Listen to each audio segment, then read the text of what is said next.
Assalamualaikum warahmatullahi wabarakatuh. Waalaikumsalam warahmatullahi wabarakatuh. Kami mahasiswa dari Program Pendidikan Guru Madrasah Ibtidaiyah semester 3 akan melakukan podcast mengenai Model dan metode pembelajaran. Nah, perkenalkan sebelumnya saya Anjani dengan nomor induk mahasiswa 124 209 0029 dan rekan saya Nurul Fadilah Kusnandi dengan NIM 1204090018 dan dengan saya Rahman Nur Hamidah Manikrianto dengan NIM 12420090033. mengenai model dan metode pembelajaran dalam pendidikan. Menurut kalian ini model sama metode itu sama nggak sih? Berbeda. Berbeda, oke. Salah satu dari kalian nih, coba deh, aku mau tanya apa itu yang disebut dengan model pembelajaran dalam hal pendidikan. Nah, dalam model pendidikan adalah suatu kerangka kerja atau pendekatan yang digunakan untuk merancang dan melaksanakan proses pembelajaran. Namun, model pembelajaran juga dapat berupa seperti teori, konsep, dan strategi yang digunakan untuk memfasilitasi proses dalam mengajar.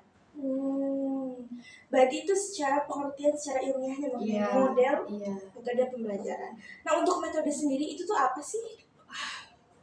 Kalau metode itu kayak gimana kita sebagai seorang guru itu melakukan kegiatan pembelajaran, cara kita ngajar ke anak-anak kayak gitu. Kalau metode itu kayak bagaimana kita mengajarkan ke anak-anak itu dengan cara penyampaiannya yang enak, yang bisa dipahami sama anak-anaknya kayak gitu. Oke, berarti secara kesimpulan model sama metode itu berbeda ya teman-teman. Nah, menurut teman-teman sendiri nih jenis-jenis metode pembelajaran itu kan ada banyak ya. Boleh nggak sih sebutin satu-satu? Yang pertama itu model pembelajaran itu ada problem based learning atau DPBL. Adapun project based learning, terus itu ada discovered learning dan comparative learning. Iya. Jadi semuanya itu ada empat. Itu empat untuk model pembelajaran. Iya. Kemudian untuk metode juga kayaknya kebagi banyak ya. Apa aja sih itu metode? Metode itu biasanya ada metode ceramah, terus diskusi, tanya jawab, demonstrasi, Iya, gitu. Tugas proyek juga termasuk gak sih? Tugas proyek yang masukkan ke ya. Nah, untuk Rahma sendiri nih, kira-kira model apa sih yang cocok untuk kita terapin di tingkat sekolah dasar atau madrasah ibtidaiyah?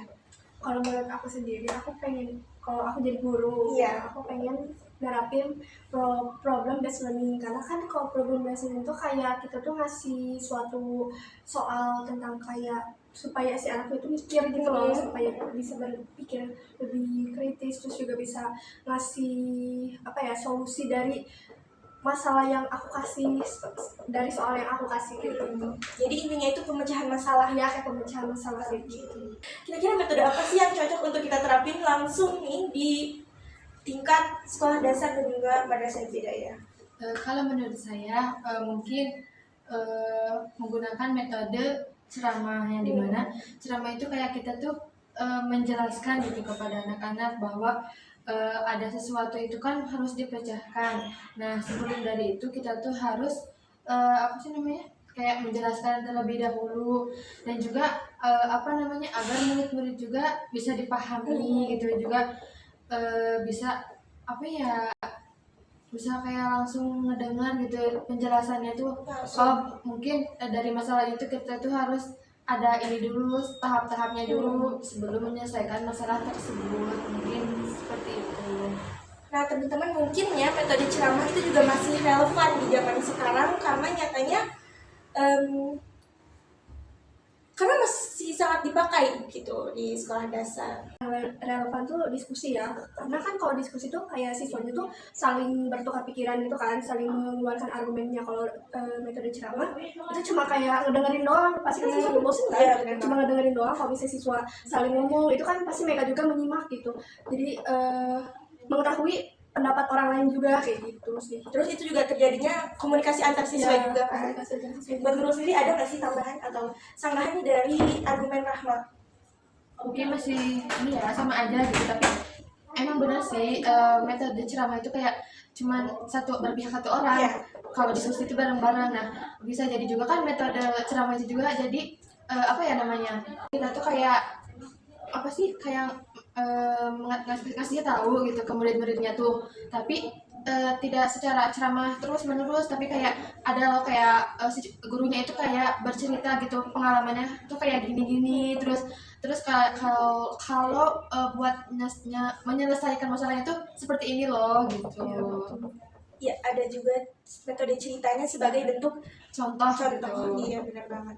Nah, teman-teman, jadi dari obrolan kita tuh ternyata gak cuma metode ceramah aja, ada masih banyak banget metode yang bisa kita terapin ke murid-murid kita kelak ya. Banyak banget karena guru itu dituntut untuk bisa mengembangkan metode-metode yang menarik kepada muridnya. Oke, ada tambahan lagi nggak? Sudah cukup. Nah, dari obrolan yang kita tadi sudah paparkan mengenai model dan juga metode pembelajaran, itu dapat disimpulkan bahwasannya model pembelajaran itu sendiri merupakan kerangka kerja yang digunakan untuk merancang dan melaksanakan proses pembelajaran.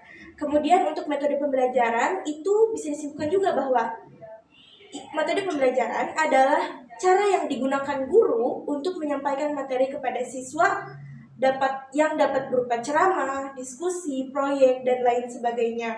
Setiap metode pembelajaran itu sendiri memiliki kelebihan dan kekurangan tentunya, serta dapat disesuaikan untuk kebutuhan dan tujuan pembelajaran itu sendiri.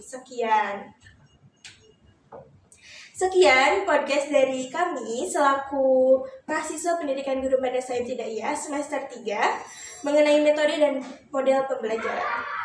Mohon maaf apabila ada kesalahan. Wallahul muwaffiq ila aqwamit thoriq. Wassalamualaikum warahmatullahi wabarakatuh.